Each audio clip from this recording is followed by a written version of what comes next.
because it has been worshipped by the Worshipped by the people. And you So, didn't want to change the design too much either, because that design had been seen by the public for many, many years. yeah, many years, and that was the design was been they have printed one pamphlet of side view of the temple, that model, and Ram Mandir. So that was been even placed in any of the people's Ghar Mandir. They were, so they are looking at that temple, and even whenever the issue is coming up in the media and the newspaper, anything, that photo is always there. So the design, the Ram Mandir's image was there. So we don't want to change that image. So there's both things. It's no, they don't want to change the image, and they want to use the stone of that particular part. Stone, absolutely. So this is the extension of that older design, you can say. This is not a completely new design. It's been extension of the older design. Absolutely. I want to ask you in conclusion, what did you make of the pressure? Did you feel a lot of pressure of the expectations of the public because, there are so many people's faith involved? Was there pressure on your family, your father, you yourself? There has been some criticism of the design as well, I've seen on social media. Is there pressure on you? Have you felt it through the years? Basically, our family is into this the temple designing since generations. You can say I might be the 14th or 15th generation who is doing this. So it is practicing in our family, and it's in our blood. We know what the temple design is, and what the Shilp Shastra says us that we are doing it. So people who are questioning about those things, and they don't know the real meaning in what the Shilp Shastra is given. But we know, at least we know what we are doing is the right thing.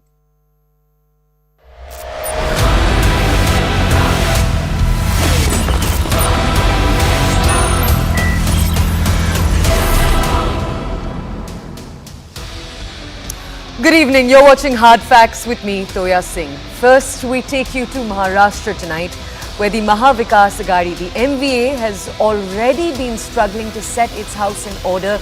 This is after internal splits in two of its three members. This is, of course, the Shiv Sena and the NCP.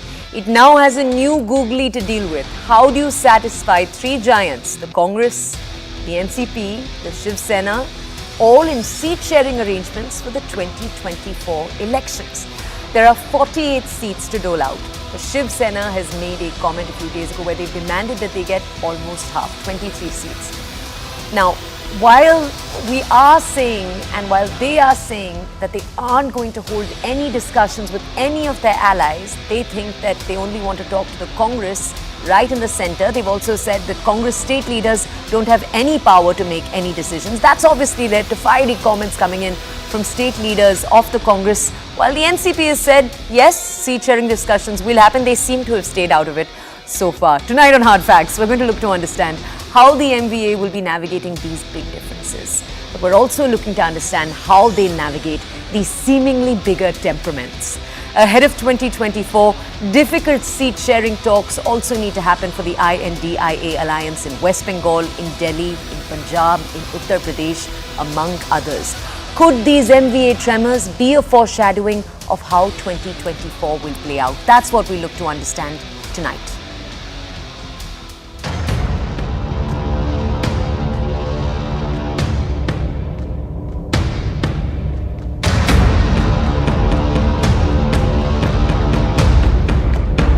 ಈ ಸಮಸ್ಯೆಗಳಿಗೆಲ್ಲ ಪರಿಹಾರ ಕೊಡ್ತಕ್ಕಂಥದ್ದು ಕಾಂಗ್ರೆಸ್ ಪಕ್ಷ ಮಾತ್ರ. ಅದಕ್ಕೆ ರಾಹುಲ್ ಗಾಂಧಿ ಅವರು ಈ ದೇಶದ ಪ್ರಧಾನಮಂತ್ರಿ ಆಗಬೇಕು.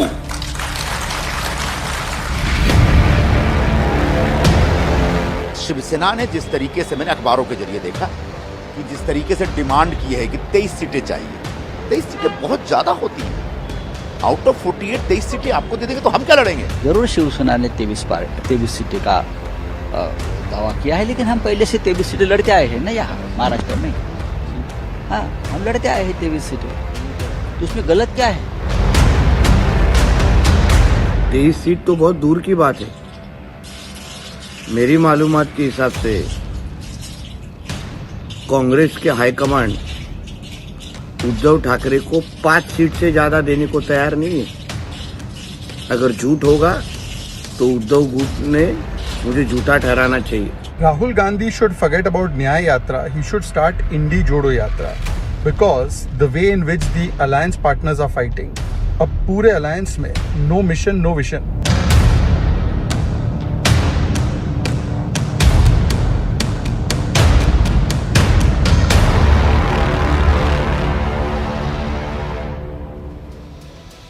Okay, to equip you, our audiences, with understanding the numbers in the debate tonight, because it is important to get a hang of them, we have for you the breakdown right now. We're first taking a look at the State Assembly. State Assembly has 288 seats, remember. That's the number we're operating out of. So let's take a look. Number one, on the left side, you can see the Congress with 44 MLAs.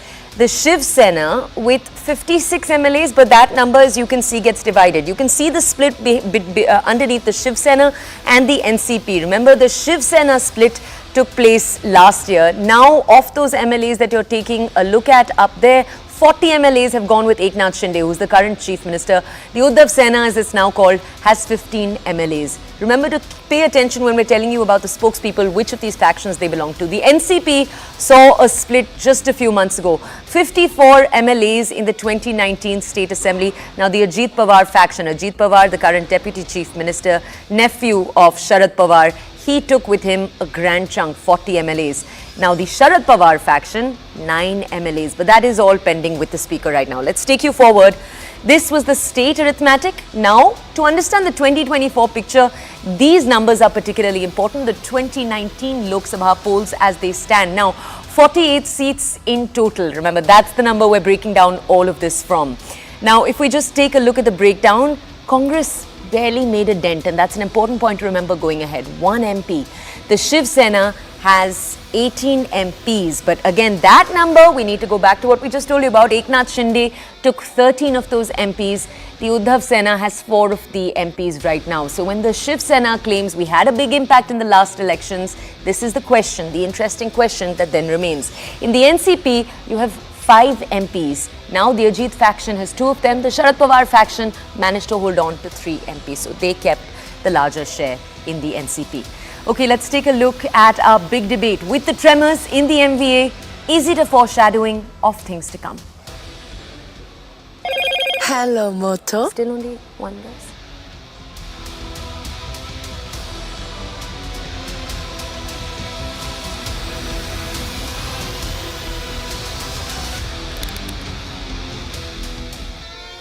Okay, we're going to have a few guests joining us tonight to bring us perspective. Let's first start out with Dr. Shama Mohammed. She's a national spokesperson of the Congress. We also have with us Brij Mohan Srivastav. He's a spokesperson of the NCP, but it's important to point out the Ajit Pawar faction that has right now joined hands with the BJP. Let's go over to Dr. Mohammed to understand her perspective first. Good evening, Doctor. Thank you for taking out the time to speak to us here on CNN News 18. Ma'am, I just want to ask you, we know that the Shiv Sena had put out that number that they want for a few days now, but fiery statements coming in from Sanjay Raut, ma'am, where he said that local Congress leaders don't have any power. Ma'am, what was the Congress's internal reaction to that statement? See, these are all, hearsay and things like that. Let's understand one thing. The Mahavikas Aghadi is the partner with us nationally. We have an alliance called India. And it's not just states which take a call. The India alliance is going to meet. And it will be on the 31st of this year we meet, December. And we will decide. I don't know why you go in for these hearsays and things like this. And I've always said one thing is that when there are so many parties getting together, they're like, for example, around 28 parties getting together for the India Alliance, there will be issues. I mean, it's bound to happen, but we are all together in this. And it's not that, these nitty-gritties always will have to be sorted out. There will be issues on seats. We always knew that seat sharing is not going to be an easy thing. But we are all together to fight the fascist forces. We will not give up where all our democratic institutions have been taken in. For example, the Election Commission. I mean, before the Chief Justice was involved, it was the Chief Justice, the Prime Minister of India, move the Chief Justice and put a cabinet minister, the leader of opposition and the Prime Minister. Now what happens, you have a 2:1 vote and the Election Commission will be selected by the government of the day, and that is the Bharatiya Janata Party government. Why do they want to make such changes? Because they want to win the elections by hook or crook. So instead of the media focusing on what's happening in the Bharatiya Janata Party, what they're doing to our country, what is happening in Manipur. Look at the unemployment rate of 10%. Various issues. Look at the wrestlers. Look at the women's issues in this country. Now, if the medal-winning wrestlers cannot get justice for molestation, rape, etc., how does a common woman or a common girl get justice in a place like Bulandshahr in UP?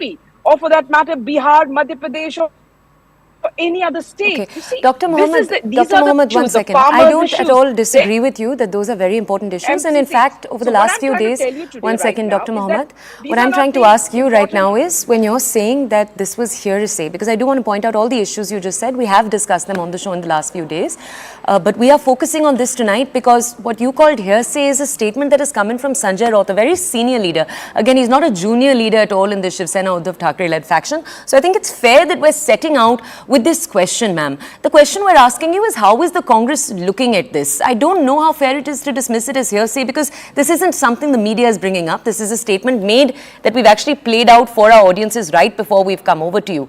Ma'am, why do you think the Shiv Sena is making statements like this to the press? Sanjay Nirupam, your leader, ma'am, from the Congress, coming and saying he'd learnt it from the press, he'd learnt it from a newspaper and not directly from the Shiv Sena.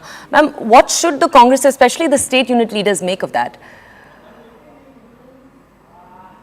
You see, again, I'm going to reiterate my statement that the state always will be taken, the state leaders, we have always said that we will look into what the state leaders important. It's, the state leaders, the India Alliance, all together will take a decision. Different states, the equations are different. Let's understand there are states like West Bengal, there are states like Punjab, there's Kerala. So the equations over Okay, I will involved in the decision making. We'll try to, ma'am, your voice is cutting out right now. We'll try to establish a more stable connection with you, just so that we can get your voice in an unfiltered manner. Till we do, we'll go over to the other guests that we have with us right now, because I also want to hear from them. Sanjay Gupta is with us. He's a Shiv Sena leader from the Uddhav Thackeray faction. Sir, good evening. Thank you for joining us here on CNN News 18. Sir, I just want to ask you, your leader Sanjay Raut made this statement with great confidence. He said, what is the need essentially to speak to the state unit? Why not go directly to the Congress central leadership, since that's where the talks will happen? Sir, statement like that, why did your leader make it to the press? Why did he make it in newspapers? It was guaranteed to cause issues, sir, with your alliance partners. Why did it go ahead then, sir? बात तो उनसे भी की जा रही है, media में तो स्टेटमेंट दी जाती है, अपनी बात को कहा ही जाता है, और जिनसे हमने बात करनी है, जिनको कहना है, उनसे ही बात चल रही है। तो अभी तो एक मजबूत पक्ष को बनाने की कोशिश की जा रही है, और इस तरह का फार्मूला बनाने की कोशिश की जा रही है कि किस तरह से किस स्टेट के अंदर किस पार्टी को कितनी सीटों पर लड़ना चाहिए। जितनी सीटों पर पहले लड़े, और जो जिस हिसाब से जितना मजबूत है, जितनी उनकी सीटें, उसी के हिसाब से तो सीट शेयरिंग का फार्मूला बनाया जाएगा। अगर पश्चिम बंगाल में ममता दीदी की कितनी सीटें हैं, तो उनको ही प्रतिनिधित्व दिया जाएगा कितनी सीटों पर वो लड़ेंगी। अगर महाराष्ट्र में हमारी सीटें ज्यादा हैं, उसी हिसाब से देखा जाएगा कितनी सीटों पर लड़ा जाए। अगर दिल्ली में आम आदमी पार्टी की सीटें हैं, पंजाब में है, उसी हिसाब से सीट शेयरिंग का फार्मूला बनाया जाएगा। इसी तरह से सीट शेयरिंग के फार्मूले को बनाने की कोशिश की जा रही है। ओके, बट सर मैं आपसे ये पूछना चाहती हूँ, अभी आपने कहा कि जिन लोगों से बात होनी चाहिए वो हो रही है। सर, संजय निरुपम का बाइट है हमारे पास, प्ले आउट किया है हमने अपने ऑडियंसेस के लिए। बहुत ही सीनियर लीडर हैं वो महाराष्ट्र के। वो खुद कह रहे हैं कि मुझसे किसी ने नहीं कहा था, ये मैंने अखबार में पढ़ा था। संजय निरुपम जी कोई ऐसे नेता थोड़ी ना कि जिन्होंने ये डिसाइड करना है कि किनको कितनी सीटें दी जाएंगी, कितनी दी जाएंगी। डिसाइडिंग फैक्टर तो दूसरे लोग हैं। संजय निरुपम जी की इसके अंदर कोई भूमिका नहीं है कि वो इस बात का निर्णय करेंगे कि शिवसेना को कितनी सीट मिलेगी या नहीं मिलेगी। संजय निरुपम जी की स्टेटमेंट को हम कुछ नहीं मानते इस बात में। Okay, alright. एंड सर, एक और प्रश्न यहाँ आपसे मैं ये पूछूंगी और फिर हम अपने जो बाकी पैनलिस्ट हैं उनके पास जाएंगे। सर, 18 एमपीज हैं आपके पास पिछले इलेक्शंस में, जिनमें से सर अब 12 एमपीज ने एकनाथ शिंदे का हाथ पकड़ लिया है। सर, तब भी आप इतने कॉन्फिडेंट कि आप 23 सीट्स मानेंगे अपने जो बाकी एलाइज हैं उनसे? सर देखिए, जो एमपी या विधायक आज भले ही हमारे साथ नहीं है, वो सभी जीते थे शिवसेना के कैडर पर और उद्धव जी के नाम पर। पार्टी अध्यक्ष चीफ उद्धव ठाकरे जी थे, ठाकरे परिवार से, ना कि कोई दूसरा आदमी था। तो इसलिए वो जो आज जीते और प्रेजेंटली एमपी एमएलए हैं, वो उद्धव जी के नाम पर है, उस शिवसेना से, ठाकरे परिवार से, ना कि किसी दूसरे गुट से। तो इसलिए उस आंकड़ों को उसी हिसाब से देखा जाएगा जिस हिसाब से जो हमारे साथ जीते। तो उनको आज ये नहीं कहा जा सकता कि वो शिंदे जी के नाम पर जीते थे या वो बीजेपी के नाम पर जीते थे, वो ठाकरे परिवार के नाम पर जीते थे, उद्धव जी के नेतृत्व में जीते थे, तो इसलिए वो सीटें हमारी ही मानी जाएंगी और इलेक्शन में इस चीज का पता भी चल जाएगा। Okay, let me go back to Shama Mohammed, and I'd also just like to go over to the spokesperson from the Ajit Pawar faction. Mr. Srivastav, मैं आपके पास एक second में आऊँगी. I'm just going to come over to you in a second, but I just want to go over to Dr. Mohammed first. Ma'am, the Shiv Sena has also, in that same Sanjay Raut statement that we're talking about, they'd also made it clear, and I'm just quoting for you here, they'd said that we are asking for 23 seats and we are not going to take part in any seat sharing discussions about these 23 seats. I'm only bringing this up for you, ma'am, because you said those discussions are going to happen. The NCP Sharad Pawar faction has also said those discussions are going to happen. But it's the Shiv Sena and a senior leader like Sanjay Raut who said 23 and no discussions. Okay, can I remind you of the Meghalaya elections?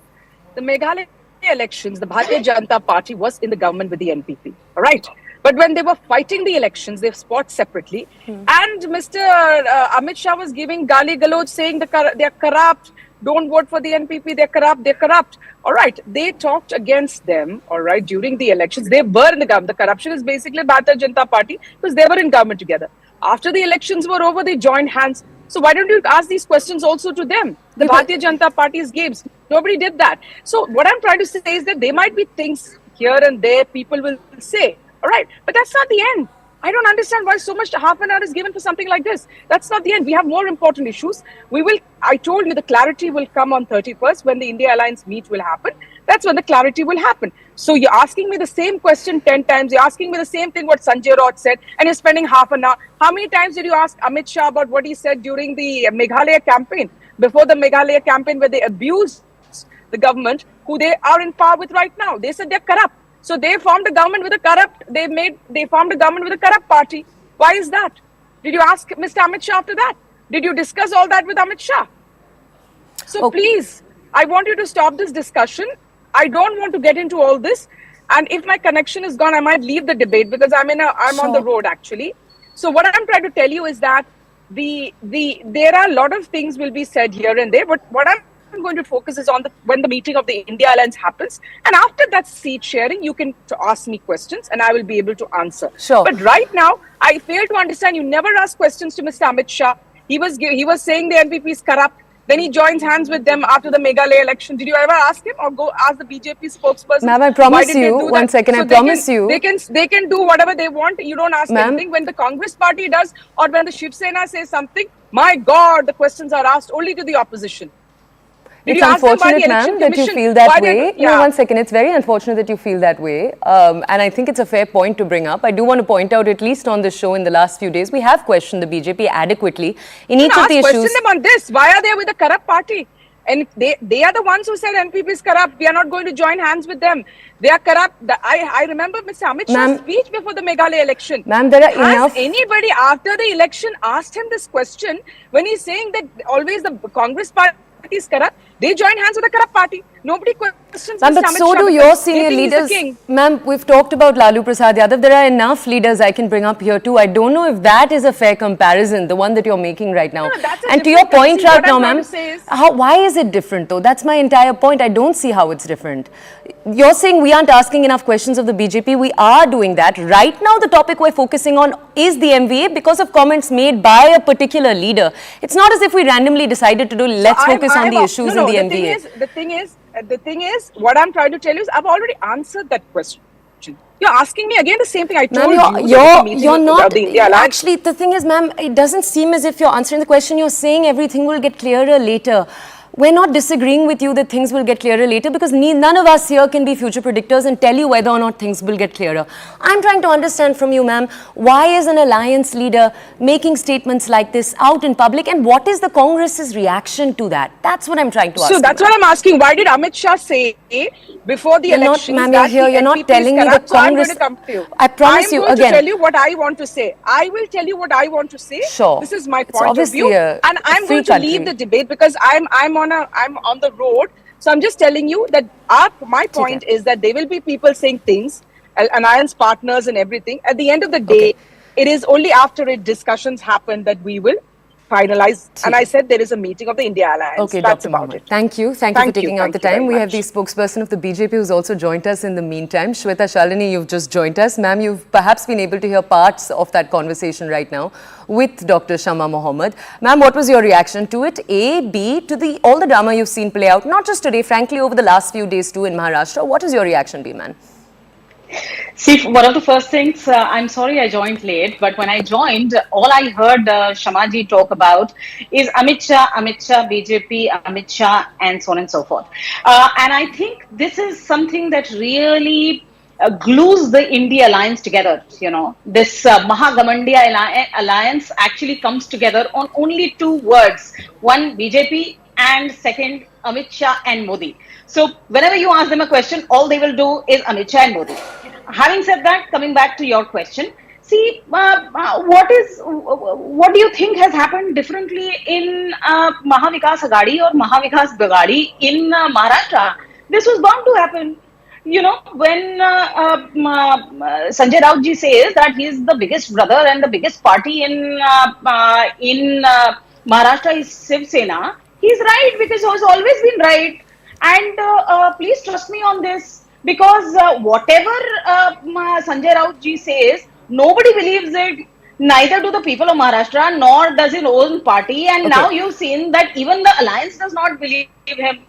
Having said that, he should get 23 seats. I was confused whether they said 2-3 seats or 23 seats, because they can't even win on 2 or 3 seats. Ma'am, let me just get a voice in also from Brijmohan Srivastav. Sir, you've waited with us for quite a while. You're a spokesperson of the Ajit Pawar faction of the NCP, and let me just tell our audiences they are allies with the BJP. Let's go over right now to Mr. Srivastav to understand his point. Sir, speaking of the faction, the party you were once a part of, the NCP, for just a second right now, they've been relatively quiet in all of this politics that's played out, with Supriya Sule saying, yes, talks will take place. When they take place, we will decide. But not really launching any attack on either the Congress or anything that the Shiv Sena has said. Though the Shiv Sena's ask of 23 is a big one. Sir, how do you see your former party leaders, your colleagues, and their response to this?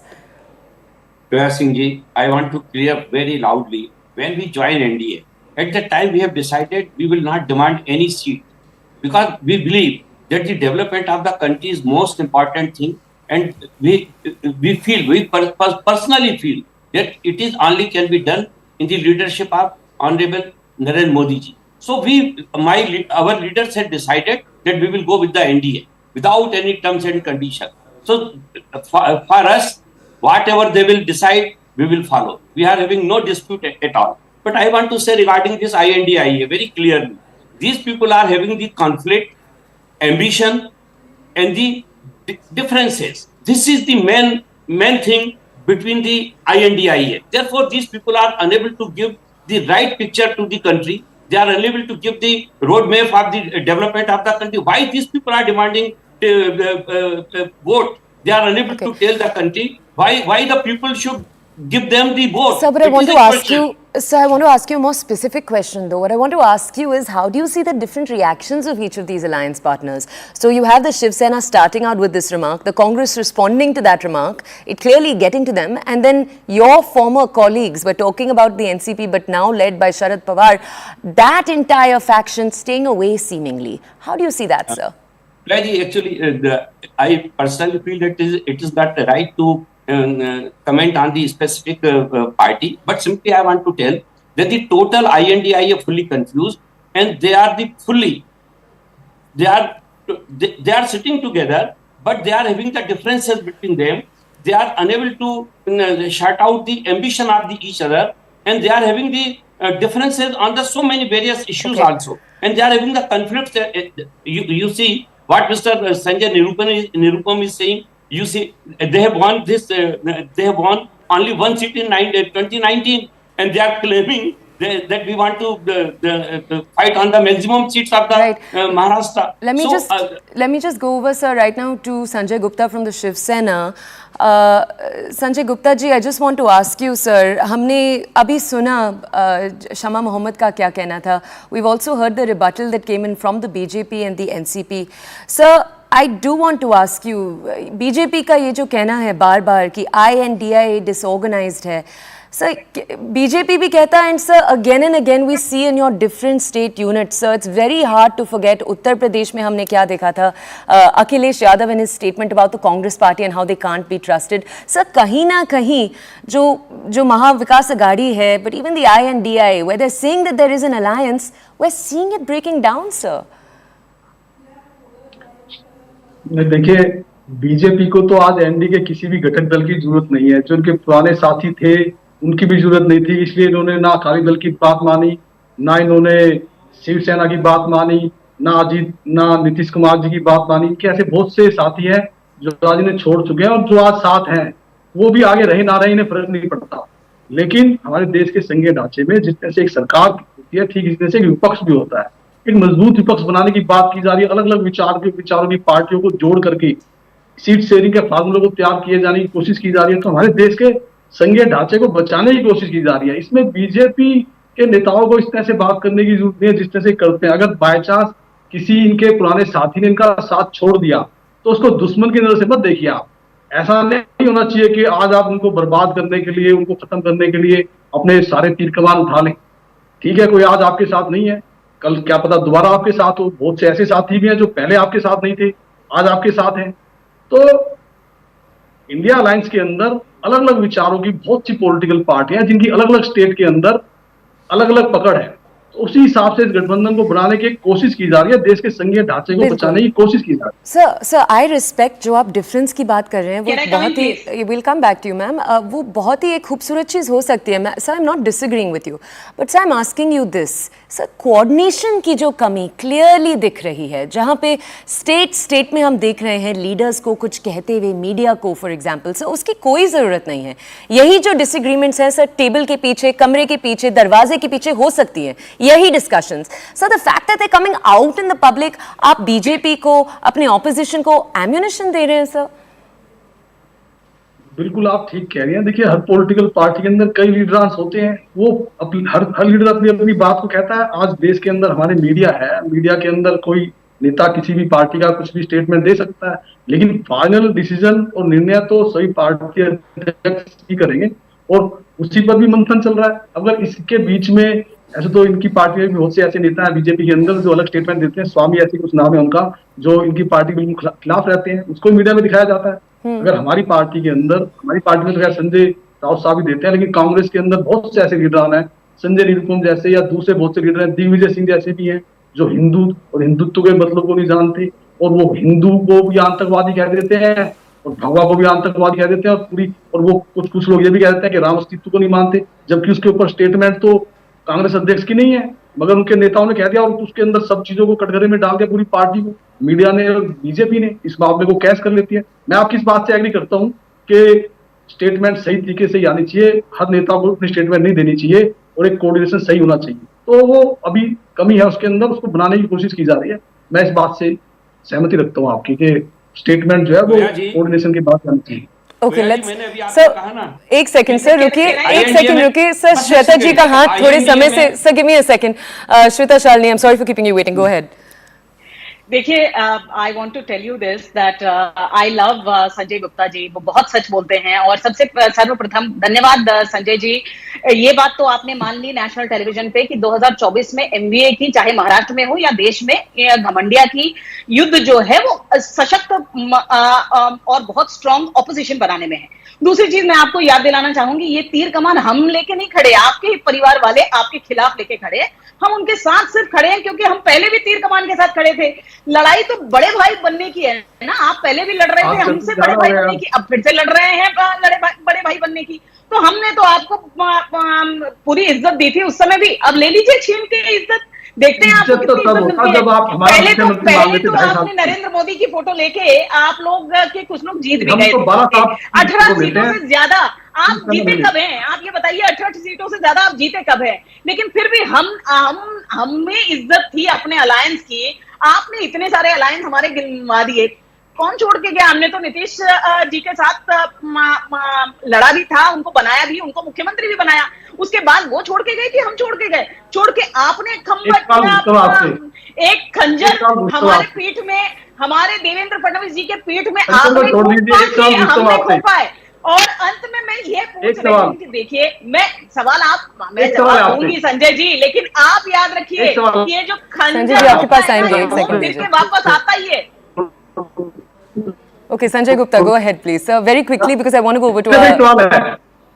सवाल ये है कि ठाकरे परिवार को आपने मुख्यमंत्री नहीं दिया, जिन्होंने 25 से 30 साल आपका साथ दिया, आपका प्रधानमंत्री बनवाया, 5 साल के महाराष्ट्र में मुख्यमंत्री बनवाया, लेकिन शिंदे जी को आपने मुख्यमंत्री बना दिया। ऐसी क्या बात थी कि 40 विधायकों के साथ आपने उनको तो मुख्यमंत्री बना दिया, मगर ठाकरे परिवार को आपने उनको मुख्यमंत्री नहीं दिया? इसका जवाब दीजिए। Okay, let's stop for a second. One second. हमारे भगवान स्वरूप One second. बाला साहब थे, वो हमेशा Shweta कहते थे जी, कि एक सेकंड रुकिए please. Sanjay ji stay. I want to go over to our last panelist for a second. Brijmohan Srivastav जी, आपको थोड़े समय से we've kept you waiting. Please go ahead, sir. कोई बात नहीं। देखिए, मैं सिर्फ इतना कहना चाहता हूँ कि INDI ये महत्वाकांक्षा, मतभेद और मनभेद की बुरी तरह से शिकार है, और ये हमारे देश के लोकतंत्र के लिए सबसे ज्यादा नुकसानदेह है, क्योंकि आदरणीय प्रधानमंत्री जी ने लगातार इस बात को कहा है कि लोकतंत्र में हमको एक सशक्त विपक्ष चाहिए। दुर्भाग्य की बात यह है कि INDI इस कसौटी पर अपने आप को खुद ही फेल साबित करने में लगा हुआ है, और यही कारण है कि इस प्रकार से नाना पटोले साहब बयान देते हैं, इसी प्रकार से संजय निरुपम जी बयान देते हैं। यही नहीं पता लग रहा कि चाहते क्या है। मैं तो बल्कि ये कहता हूं कि शिवसेना को और आदरणीय शरद पवार जी को और आदरणीय पटोले साहब को महाराष्ट्र की पूरी 48 सीटों पे अपने अपने उम्मीदवार खड़े करने चाहिए, जिससे पता लगे कि इन लोगों की लोकप्रियता क्या है। So prove your popularity by putting people on each seat. One second, ma'am. I need to go over now to Sanjay Gupta ji. Sanjay Gupta ji, आपको अभी तक चांस नहीं दिया. Please बोलिए sir, क्या रिस्पॉन्स है आपके पास to the two leaders we have, BJP and very interestingly, obviously the leader from the NCP faction. Please go ahead, sir. देखिए, बीजेपी को और उनके एनडीए अलायंस को तो अभी अपने गठबंधन पर ही सोचना चाहिए, क्योंकि वो तो सही स्थिति में खड़े हैं। अगर हम आज विपक्ष को मजबूत बनाने के लिए अलायंस बनाने की कोशिश कर रहे हैं, तो आप हमारे उस टाइटैनिक जहाज में छेद करने की कोशिश क्यों कर रहे हैं? आप मतलब हम अगर एक मजबूत जहाज बनाने की कोशिश कर रहे हैं और फिक्स बनाने की कोशिश कर रहे हैं, तो बीजेपी और एनडीए घटक के दलों को चिंता क्यों हो रही है? ठीक है, हमारे विचार अलग अलग है, ऑर्गेनाइजेशन अभी सही से नहीं बन पा रहा है, बनाने की कोशिश की जा रही है, पटरी पर लाने की कोशिश की जा रही है। तो क्या संविधान के संघीय ढांचे पर हम काम ना करें? क्या हम एक मजबूत पक्ष बनाने की कोशिश ना करें? और मेरा जो एक सवाल था कि 40 विधायकों के साथ शिंदे जी को आपने मुख्यमंत्री दे दिया, ठाकरे परिवार को के कहने पर आपने मुख्यमंत्री दे दिया, जिन्होंने 25 साल आपके साथ सत्ता के साथ समझौता किया। इस बात का जवाब दे दीजिए। Clearly, sir, clearly still hurting the Shiv Sena. Okay, I do. Okay. Ma'am, quick reply from you. We're running out of time. देखिए, ऐसा है, बाला साहब, संजय जी, बाला साहब हमारे लिए सर्वोपरि थे। बाला साहब ने कहा कि शिवसैनिक को मुख्यमंत्री बनाओ, तो हमने शिवसैनिक को बनाया। आप खंजर भोंकने के बदले बता देते हैं कि नहीं, ठाकरे परिवार को मुख्यमंत्री बनना है, महाराष्ट्र के सारे लोगों के सामने बता देते, तो अवश्य हम सुनते हैं। Any emotions left between the two former alliance partners? We're going to take you very quickly to some breaking news we've got coming in. Let's take a look. A big development taking place in the Wrestling Federation of India saga. After last week, you remember the Sports Ministry suspended the newly elected WFI body and the newly elected president. Now the Federation headquarters have finally been moved out of the former president Brij Bhushan Singh's home. Remember, this is the home in which some of the wrestlers who'd made the accusation against him said that acts had taken place. Now, my colleague Payal Mehta with us right now to bring us more details. Payal, finally a much needed move taking place. Bring us context, please. You know, as far as the government is concerned, remember the Sports Ministry suspended the newly elected team just a couple of days ago. And after which the government of India had said that there should be an ad hoc body which should be formed so that they could look into the daily affairs of the federation.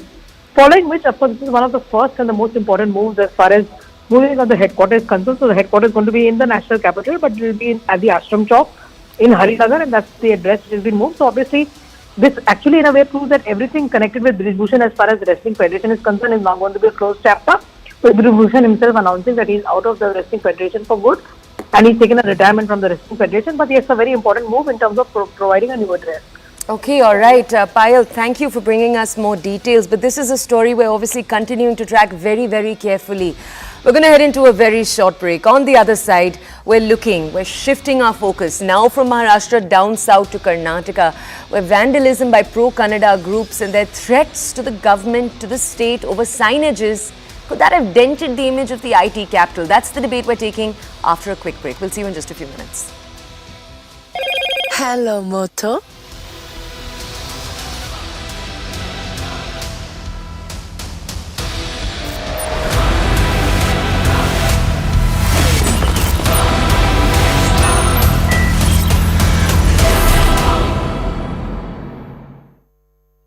Co-powered by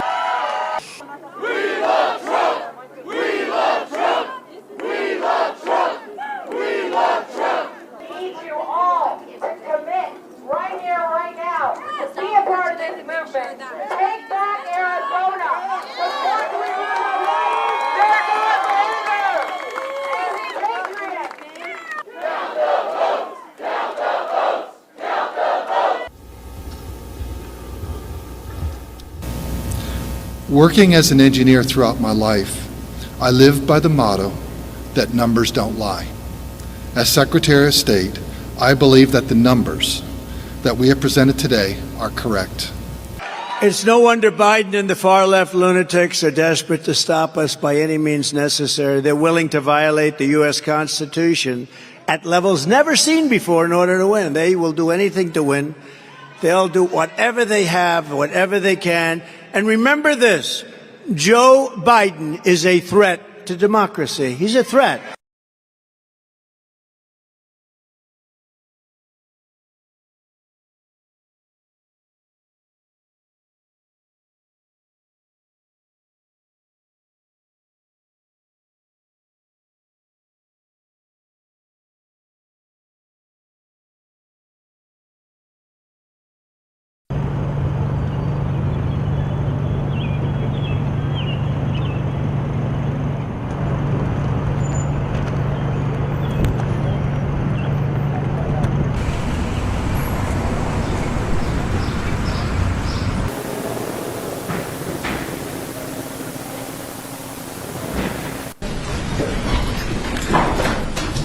Courtroom 209 is now in session. Honorable Judge Sarah B. Wallace presiding.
We now have two standards of justice.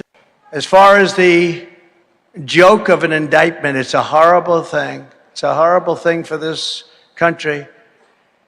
I mean, the only good thing about it is it's driven my poll numbers way up. Can you believe that?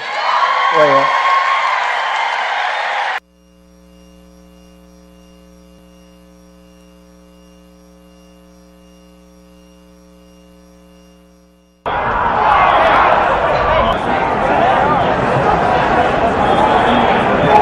Be advised, Capitol Police 1 advised they're trying to breach and get into the Capitol.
Does Marlon want one? You can take as many as you'd like.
It's time for the Republican Party to unite, to come together and focus our energy and resources on beating crook. All of us here.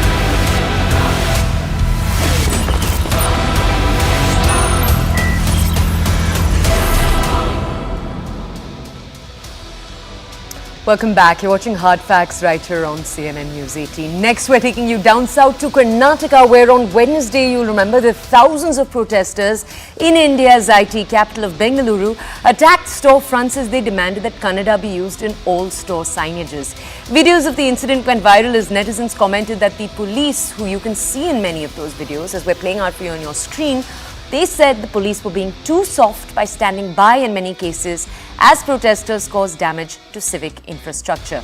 Now, in the days since, police responded to the criticism by arresting more than 50 protesters from the organizing group. This is the Karnataka Rakshana Vedike. We'll be talking more about them, KRV. They've also taken in their state president, T.A. Narayana Gowda, over this vandalism. Today, the group issued a threat saying that their president needed to be released in 24 hours or they would announce a city-wide bandh. So, a deadline issued to the government. Tonight on Hard Facts, we look to understand how do you effectively handle a group like this? And every time an incident like this happens, does Bangalore's image take one more hit?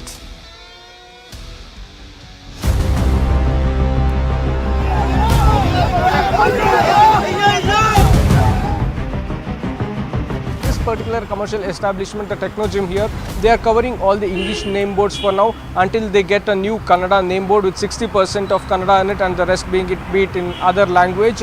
And this was one of the locality which was vandalized by many pro-Kannada activists. ಇದು ನಾಳೆ ಸಂಜೆ ಒಳಗಾಗಿ ಅವರನ್ನು ಬಿಡುಗಡೆ ಮಾಡಬೇಕು. ಮಾಡಲಿಲ್ಲ ಅಂದರೆ ನಾವು ಕನ್ನಡ ಒಕ್ಕೂಟ ಭಾರಿ ಹೋರಾಟವನ್ನು ಮಾಡಬೇಕಾಗತ್ತೆ ಅಂತ ಎಚ್ಚರಿಕೆಯನ್ನು ಕೊಡ್ತೇನೆ. ಯಾರೇ ಆದರೂ ಕೂಡ ಕಾನೂನನ್ನು ಕೈ ತಗೋಬಾರ್ದು ಅಲ್ವಾ? ಶಾಂತಿಯುತವಾದಂಥ ಹೋರಾಟ ಮಾಡಬೇಕು, ಪ್ರತಿಭಟನೆ ಮಾಡಬೇಕು, ಅದಕ್ಕೆ ನಮ್ಮ ವಿರೋಧ ಇದೆ. उनका डिमांड तो करेक्ट है. कल वो उनका नारायणगौड़ा को वो अरेस्ट किया है, वो गलत है. उनको जेल में डाला है, वो भी गलत है. उनको छोड़ दो.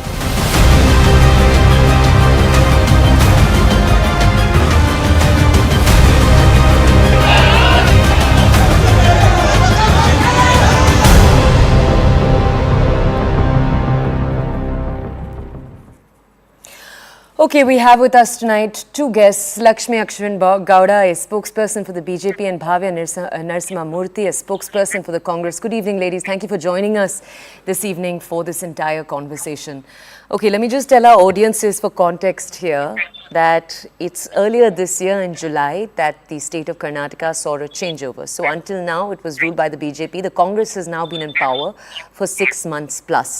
I also want to tell you audiences that the BMC order that is in the center of all of this, that order came out in 2018. This is the order that first said that 60% of signages need to be in Kannada.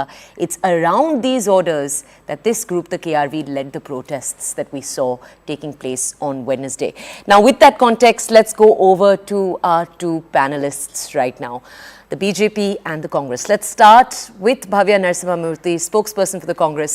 Ma'am, I just want to ask you, let's start off, ma'am, I'll just get your opinion, the BJP's opinion, then we'll go deeper into the conversation. Ma'am, I want to understand from you, much has been said about the fact that when your leader's initial statements came, so DK Shiv Kumar, for example, when he responded a few hours after the entire incident had taken place, he, instead of condemning what had taken place, he said that yes, signages do need to be 60% in Kannada. Ma'am, later we saw condemning statements from the Chief Minister, from the Deputy Chief Minister, but many questioned why the initial responses of the Congress leaders were not stronger. Ma'am, do you have anything to say for that? You know, there are two issues here which we need to isolate. One thing is about the Kannada signboards, right? We need to protect our heritage, we need to protect our language, and because of which we have come up with this order. And we have to defend our government when it comes to the order and the implementation of it. But when it comes to law and order, our government respects peaceful protests and campaigns, and not the people who take law and order in their hands. We definitely condemned the way these outfits went on a rampage and, you know, vandalized a lot of commercial establishments. It was very wrong. One, because as a government, we had given 28th February as the last day to be to change the signboards and all that. And after that, according to law, whether we are going to impose fine or whatever, we would have done that. These organizations, they are meant to create awareness. They have no rights to take law and order in their hands. Sure. So there are two issues. One, our DCM or the Home Minister or the Chief Minister, we defended our order that yes, signboards need to be put up. When the question was about, is this important that Kannada boards are there? Yes, it is important. But that doesn't mean as government or any minister have, supported this kind of vandalism. Okay. No way we would encourage that. Can I just ask you, ma'am, the KRV president, Narayana Gowda, who's right now in custody, what's the government's plan there? Because of that deadline, that 24-hour deadline, what is your government's stance regarding that? Are you going to respect it? What's the plan there, ma'am? First thing is, we respect democracy and constitution. According to which, according to law, whatever law will take its course. It's not the government. The law will take its course. Okay. He has been taken into custody, and whatever the law applies, that is how we are going to go by it. Okay. Is that a yes or a no, though, ma'am? You're saying he will not be let out of custody. I just want a clear statement, ma'am. I'm not going to... So the problem here is, I can't give you a statement like that unless, you know, the courts and there is a procedure to it. Okay. Whether he'll be let out or based on what, whether he'll be still kept in custody. Based on what? That's up to the court. Okay. Let me just go over now, ma'am, to Lakshmi Akshwin Gowda, who's from the BJP. Ma'am, we just heard from a BJP leader. We're playing out visuals right now of protesters taking down civic infrastructure on the left side of our screens right now. We've just played out a BJP leader saying that they shouldn't have been arrested. Ma'am, why is the BJP making statements like that when we can see the violence that's being wrought? Thank you for having me here, Toya. The Congress government in Karnataka can be better described as having administrative paralysis, lack of law and order, that is lawlessness, and the lack of political will to stand by to address the regional aspirations of the people, to regional interests, to protect our identity, regional identity, to protect our language, to protect our water. The way they have mishandled the Kaveri issue shows the lack of interest in the political will and the lack of conviction to stand by the legitimate aspirations of the activists. They have allowed, their government's law and order has completely failed that. They have allowed vandalism to occur, hooliganism to occur. There is, of course, there is a fine line between the activism and the hooliganism. They couldn't prevent the hooliganism, and they failed in addressing the regional aspirations and the legitimate aspirations of the activists. The regional interests like land, language, water, of course, they need to be addressed standing above the party politics. The present Chief Minister, Mr. Siddaramaiah, should show his conviction to stand above the party politics and to legitimately address the issue and to solve this particular issue. Okay. Ma'am, I appreciate your point, but I need you to give me succinct answers here to two questions. Why do we have a BJP leader saying that they shouldn't have been arrested? Is that your stance too? And is that the BJP's stance that they should not have been arrested? Just first give us a clear answer there, ma'am. First and foremost, they have failed as a government to protect the law and order of a state. Ma'am, not disagreeing with you. These activists has turned to hooligans and they had to do the vandalism. The arrest of them is the correct thing. Arresting the activists is the correct thing. You're disagreeing beforehand, with the BJP they should have properly addressed their legitimate aspirations. Beforehand, they should have made sure the establishment to use the Kannada boards. Beforehand, they should have made their conviction to Let me ask you a quick follow-up question then, ma'am, and then we'll go to the Congress, because you're making this point over here that it was the Congress that failed in law and order, and I do want to ask them more questions there. But first, let me just ask you one more question, ma'am. 2018 is when that BMC order came out, ma'am. The BJP was in power till earlier this year. If Karnataka's BJP was so passionate about this, why didn't they do more when they were in power to make sure that every signage across Bangalore was in Kannada? Of course, ma'am, as I've already told, there are multiple stakeholders, the ruling dispensation, the opposition dispensation, civil society, these activists.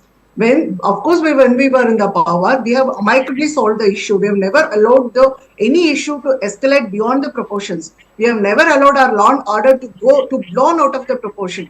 We have never allowed this kind of vandalism. But I'm not talking about that. I've been to Bangalore. All signages are not in Kannada. I'm just asking you, if the BJP was in power all these years, and if you cared so much about this, why couldn't you do this then? That's what I'm asking. These activists, they're raging their war because of their Phoenix Mall issue that has been very recently established, and they couldn't ensure, the present dispensation couldn't ensure the establishment. And you're still talking about the Congress right now. I'm talking about the BJP when you were in power. That's what I'm asking about. We'll talk about the Congress in a second. We have, of course, amicably addressed all those issues, ma'am. We have allowed our law and order to function properly. Our administrative machinery was intact. Our administrative machinery was so efficient.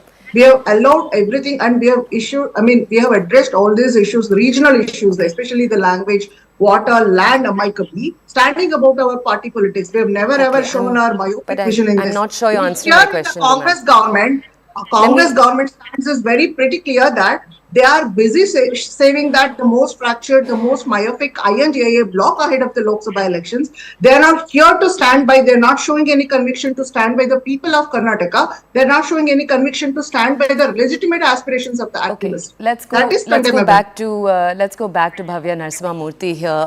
Bhavya, I now have to come to you, and I now have to ask you questions too. One of the things that it's been very clear of is that in the run-up to this entire incident, the police did know that this protest was going to take place. They may have misestimated the size of it. That's mistake number one. Number two, there were police people on the protest site, but it seems that the protesters started moving. Police weren't then able to rein them in. Ma'am, what's being done in terms of action in the police, in the senior levels of the police, to make sure an incident like this does not happen again? First, tell us, ma'am. Yes.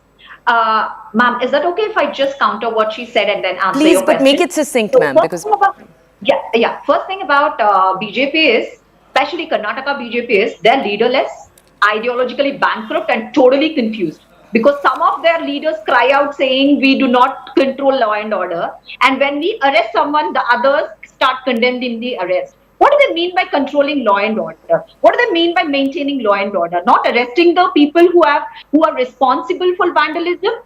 Is that maintaining law and order? When we arrest, they start crying over, they get all the sympathy towards activists, their Kannada love starts, budding. No, this is not how it works.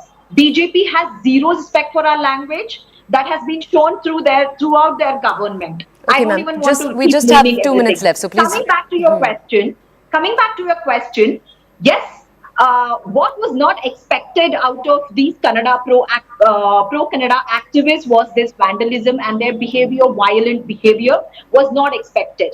Any protest, all this while they have protested in many places, but this kind of vandalism was never expected from this organization. Yeah, even before this, I think in a couple of places, couple of times they have adhered to violence, but not to this extent. Okay, ma'am. But One last question to you, because I just have, action, ma'am, I just have 1 last minute left, so I need to do this. The KRV has been around since the early 2000s. They clearly represent a deep frustration that is there in some communities because they have 200 units across the state. Ma'am, what's being done by the government to address the legitimate parts of what they're trying to say right now? Sorry, I didn't get it. There are some legitimate economic frustrations, ma'am, that workers in the group have brought up. I'm not at all saying the manner in which they did it was correct. What's being done to understand and address those needs, ma'am? That is our activist group. What has government has nothing to do with an activist group. We maintain law and order. They are an organization pro-Kannada activists. We respect that and all of it until they adhere to a constitution and law. Otherwise, they will be subjected to law and order. If they vandalize any repetition also, we will make sure we take strict action against them. Now also everyone, there are so many videos recorded, we'll make sure every person pays for it. Everyone involved in this violent act will pay for it. Okay. I'd like to thank both of the panelists for joining us this evening, for bringing us this context. Now, we were also able to speak and get the perspective of one more person here. We spoke with Mohan Das Pai. He's a former CFO of Infosys. He's also a resident of Bangalore and someone whose initial tweets on this entire issue had gone viral because he'd pointed out in the immediate sense that there was a laxity of the police. He wanted to see more action from them. Now, he's commented on this entire story in an interview with us. Take a look. This entire story, when we spoke to our reporters on the ground, one of the things they told us is that everyone knew these protests were going to take place. So when I say everyone, I mean the law enforcement individuals. They knew these protests were going to take place. They knew where they were going to take place. So that question of more preventive action, so far we've addressed the fact that while the protests were happening, in many visuals you can see police standing by. But that other question of preventive action being taken to a much, much larger degree. A, do you think more should have been done there? And B, sir, I just want to ask you, Bangalore's image being dented by incidents like this, because in so many ways, Bangalore is a world-class city today, sir. But its image being dented by events like this. Sir, go ahead. I totally agree with you. The police of Bangalore have let down the citizens of Bangalore by not taking action. The police were in a position to prevent the violence escalating. They knew where these people were going. They knew what they have done in the past few days. It is not that it happened only one day. It happened earlier too. They were on the Avenue Road abusing people from other states and in the local language. Police knew about it. They should have stepped in. Police did not step in. And quite possibly, some people say in Bangalore, the police were asked to keep quiet. I don't know why. I mean, that's the rumor that is there. But there's very strong, strong rumors going around, and which many people tend to believe. Because how can we not have the police intervening when such a violence takes place openly, when people are beaten up in the streets, when there's vandalism? Police stood by. They very weakly try to prevent them. Police have the necessary arsenal at their feet. I mean, they're well equipped. They know what to do. They got money. They got equipment. They got people. They should have stopped it. That they did not stop it has created fear in the hearts of Bangaloreans and has created fear in the business community that tomorrow something's happened, police will not be there to protect you. They may watch you idly, and they damage the reputation of the Bangalore police. And I'm very sad about it because in my city, we respected the police. We had some very good police commissioners who have always done this. And I think what happened the first day was terrible. And the political leaders kept quiet. The Home Minister is always in touch with the police. He knew exactly what was happening. He should have called up the police commissioner and told him to stand by the law and ensure the rule of law and no violence. They should have arrested those people immediately who are indulging in violence. I saw a video of one leader going around, using blank ink on the face of one citizen, blackening him, beating him, pushing him to the ground. How can this happen in a civilized place? How can it happen in Bangalore? It has certainly tarnished the brand image of Bangalore, especially when the Deputy Chief Minister is trying to create a brand image for Bangalore bigger than what in the past. That's what he says. And this has set it back. He should have, as the Minister for Bangalore, intervened on the day violence has happened and appealed to people to keep quiet and told the police, please uphold the rule of law. I mean, the failure of the political establishment, the failure of the police has created fear in the hearts of citizens and dented our image. Yes, the next day they've taken strong action, but that is a bit late. We should act when the things are happening. And the fact they stood by, allowed the violence to happen, has really hurt all of us who believe in the government, believe in the police, and there is fear. So they have to take some more steps to ensure that the fear goes away. And for that, we need strong leadership.